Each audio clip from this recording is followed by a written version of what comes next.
Hai teman-teman semua, banyak orang bertanya apa sebetulnya isi dari kitab Kidung Agung. Mengapa ada di dalam Alkitab kita salah satu kitab yang paling jarang dikhotbahkan, bahkan banyak orang menganggap kitab ini terlalu sensual. Padahal Rabi Yahudi menyebutnya sebagai Shir Hashirim, kitab Kidung Agung atau nyanyian yang paling baik, yang paling agung. Bahkan dibacakan saat mereka merayakan Hari Raya Paskah, berarti sebuah kitab yang begitu penting. Mari kita simak apa yang ada di dalamnya. Pasal pertama ayat yang pertama dikatakan demikian, Kidung Agung dari Salomo. Salomo menjadi seseorang cameo atau tokoh yang memerankan peran dalam kisah cerita yang ditulis di dalam kitab Kidung Agung. Salomo adalah seorang raja hebat, seorang raja yang sukses, penuh dengan hikmat, kaya raya. Sedang jatuh cinta kepada seorang wanita biasa, seorang gadis sulam, seseorang dari rakyat biasa, rakyat rendah yang sebetulnya sudah punya seorang kekasih, gembala juga yang biasa. Dicatat di dalam pasal 1 ayat yang keempat dikatakan, tariklah aku di belakangmu, marilah kita cepat-cepat pergi. Sang raja telah membawa aku ke dalam maligai-maligainya, kami akan bersorak-sorai dan bergembira karena engkau. Kami akan memuji cintamu lebih daripada anggur, layaklah mereka cinta kepadamu. Gadis sulam dengan paksa dibawa kepada perkemahan kerajaan karena Salomo jatuh cinta kepadanya. Gadis sulam sendiri adalah gadis yang biasa. Pasal 1 ayat yang kelima dikatakan demikian. Memang hitam aku, tetapi cantik, hai putri-putri Yerusalem. Seperti kemah orang Kedar, seperti tirai-tirai orang Salma. Janganlah kamu perhatikan bahwa aku hitam, karena terik matahari membakar aku. Putra-putra ibuku marah kepadaku. Aku dijadikan mereka penjaga kebun-kebun anggur, kebun anggurku sendiri tak kujaga. Ada 4 hal yang dilakukan oleh Raja Salomo untuk menaklukkan hati gadis sulam ini. Yang pertama, gadis sulam ini diberi perhiasan dan didandani dengan cantik. Pasal 1 ayat 10 dan 11 berkata demikian, moleklah pipimu di tengah-tengah perhiasan-perhiasan dan lehermu di tengah kalung-kalung. Kami akan membuat bagimu perhiasan-perhiasan emas dengan manik-manik perak. Gadis sulam menolak dengan halus. Dalam pasal 2 ayat pertama dikatakan bunga mawar dari Sharon aku, bunga bakung di lembah-lembah. Mawar Sharon adalah bunga yang tumbuh di padang, merupakan simbol daripada kesederhanaan. Dia menolak tawaran daripada Salomo. Dia berkata bahwa kekasihku kepunyaanku dan aku kepunyaan dia yang mengembalakan domba di tengah-tengah bunga bakung. Yang kedua yang dilakukan oleh Raja Salomo adalah Salomo menunjukkan kekayaan, kemegahan kerajaan, dan kehebatan pasukan yang dimilikinya. Dan pasal 3 ayat yang ke-6 dikatakan demikian. Apakah itu yang membumbung dari padang gurun? Seperti gumpalan-gumpalan asap tersaput dengan harum mur dan kemenyan dan bau segala macam serbuk wangi dari pedagang. Lihat, itulah joli Salomo, dikelilingi oleh 60 pahlawan dari antara pahlawan-pahlawan Israel. Semua membawa pedang, terlatih dalam perang, masing-masing dengan pedang pada pinggang karena kedahsyatan malam.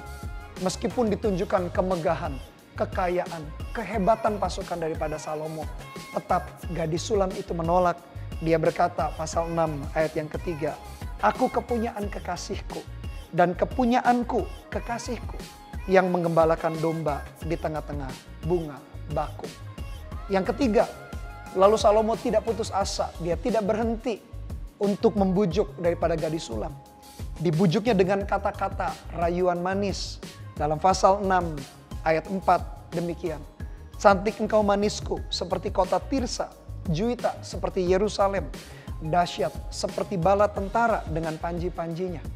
Palingkanlah matamu daripadaku, sebab aku menjadi bingung karenanya. Rambutmu bagaikan kawanan kambing yang bergelombang turun dari Gilead. Gigimu bagaikan kawanan domba yang keluar dari tempat pembasuhan, yang beranak kembar, yang tak beranak, tak ada. Salomo yang ketiga, dia membujuk gadis sulam ini dengan kata-kata yang indah, dengan kata-kata yang hebat, kata-kata yang puitis. Tapi gadis sulam juga tetap menolak Salomo. Dan yang keempat, Salomo mencoba menggoda gadis sulam ini untuk tidur bersama dia. Pasal 7 ayat yang ke-6, betapa cantik, betapa jelita engkau, hai tercinta di antara segala yang disenangi. Sosok tubuhmu seumpama pohon korma. Kataku, aku ingin memanjat pohon korma itu dan memegang gugusannya. Salomo menggoda membujuk gadis sulam ini untuk tidur bersama-sama dengan dia. Tapi sekali lagi gadis sulam itu menolak dan berkata dalam pasal 7 ayat 10. Kepunyaanku, kekasihku aku, kepadaku gairahnya. Gadis sulam berulang kali, 4 kali menolak apa yang ditawarkan oleh Salomo. Meskipun Salomo memiliki kerajaan, memiliki kemegahan, memiliki kekayaan, memiliki segala sesuatunya. Tetapi gadis sulam ini tak tergoyahkan. Dia tetap berprinsip, dia tetap berpendirian teguh. Kekasihnya adalah gembala yang sederhana. Dijaganya cintanya, dijaganya hatinya. Tak mengkhianati siapapun, meskipun godaan yang besar ada di depan matanya. 3 tokoh utama dalam kitab Kidung Agung sebetulnya merupakan tipologi atau gambaran dalam kehidupan kita setiap hari.